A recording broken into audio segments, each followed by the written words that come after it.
But if we as citizens, we determine that no matter what Parliament says, we also have a say. And you as parliamentarians, you must listen to us. I think if politicians understand that citizens have a position and that they demand their position to be heard, they will listen. Because ultimately, I don't know, I mean, Mr. Muturi here was a politician, and I think politicians, the most important thing is the voter.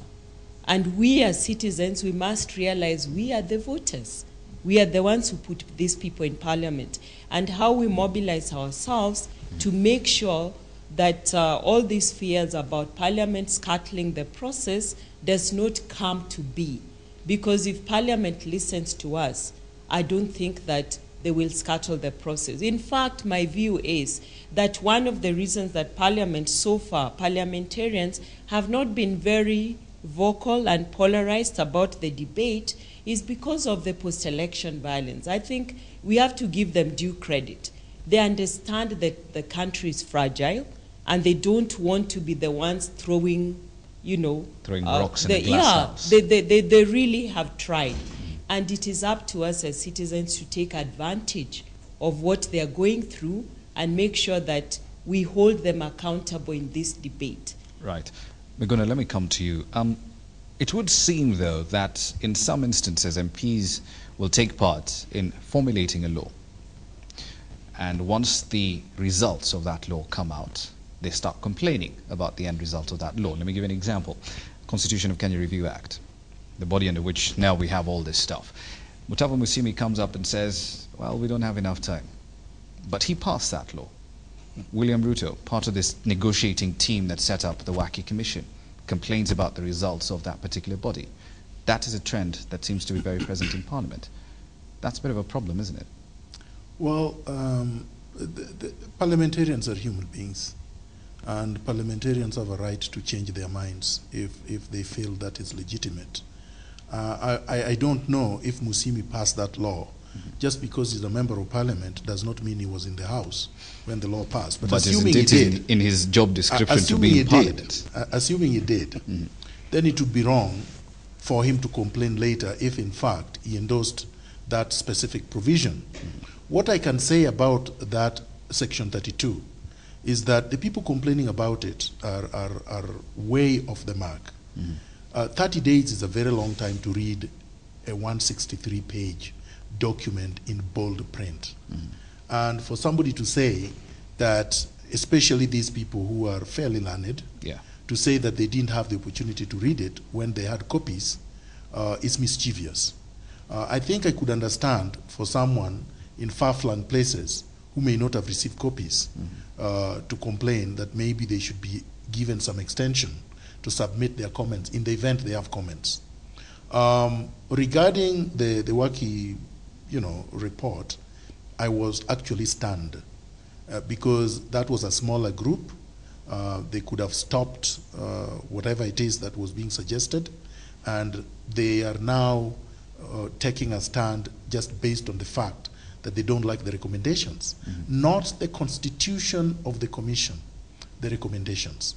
But they're not supposed to like the recommendations. That's actually none of their business. Yeah, because the body is independent. It's supposed to do its work, just like the police task force or any other, commission. They come out with recommendations based on submissions, based on their own research, and what they think is good for the country. So, to the extent that parliamentarians try to run away from their responsibility, I think, as Florence said, they should be held to account. Yeah. Kute, let me come to you. You have focused on the economic perspective of this particular draft constitution. Initially, one criticism that was heard very clearly is that it's too top-heavy. Where are you going to find the money to run all these structures they're proposing? Is that an argument you still hold to right now? Actually, that's a wrong argument. When you're making a constitution, things like where the money will come from and all that actually are secondary. We should be thinking about what is it we want to do. I go back to the same question I said, what do we want to be as a people of this country? How do we get there? That's what really needs to go to the constitution. Where the money will come from, in fact, anybody who is arguing about the thing being too expensive and all that should only talk about, let's make it efficient. Let's not duplicate certain parts of the Constitution. For example, we have, the Constitutional Court. When I read this, actually I find that there are other courts that can actually do what the Constitutional Court does. Because if you look at what the Constitutional Court is asked to do, most of the judges will actually be sitting there waiting for, constitutional interpretation, which sometimes may take a very long time to really come on. But again, going back to the question that you had asked earlier on how Parliament will be debate this Constitution, I think it goes back to really how the committee of experts will do their work. And the first civic education, according to me, should be done in Parliament.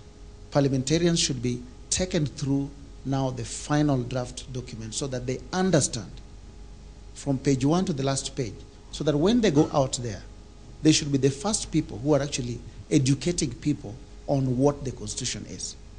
Earlier on, we were talking with Florence here, and we say that let's pass the Constitution once it comes out, once the draft actually comes out.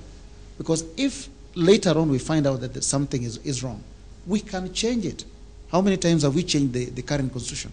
So many times, and yet the count is still going on. All right. Interesting arguments. Yes, I may want to add, because the point that Florence brought out, which is quite good, and I think Osana has also touched on it, how the debate is going to play itself out in Parliament. This will, I think, considering members of Parliament are always very alive to their electorate. And the electorate have, quite a number of them have put in proposals to the Committee of Experts. If the document finally comes out and people are convinced that actually it reflects, of course not every view is going to be captured there, but if it reflects largely what the majority of them have stated, I'm sure that will inform the manner that the Parliament is going to debate. But of course, we must also bear in mind that the Review Act itself has given Parliament not too much, not a lot of power. And the reason is, when they brought the amendment in 2008, they actually saw that there will be no need for Parliament to come and play such a major role, having participated in all these other processes. Yeah. Because they're supposed to also read this harmonized draft, give proposals to the Committee of Experts. So really, if they feel that majority of what has been said by most Kenyans is captured and reflected in the draft, what other reasons would they have to begin meandering around, wanting to cut this or scuttle the process? I think I would to agree with Florence. If most of them are sensitive to the concerns that have been raised by the electorate, they will. They are not likely to affect the draft. Okay. For the record, though, at this point in time, the general view of the audience at this point in time is overwhelmingly negative, so to speak. But Rom, there is a stage that we are skipping.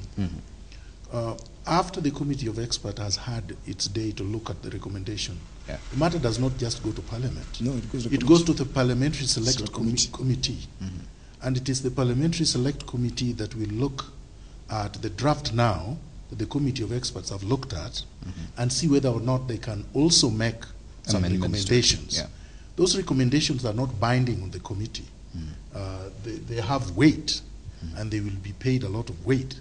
But the committee ultimately has the ultimate responsibility of drafting the actual constitution.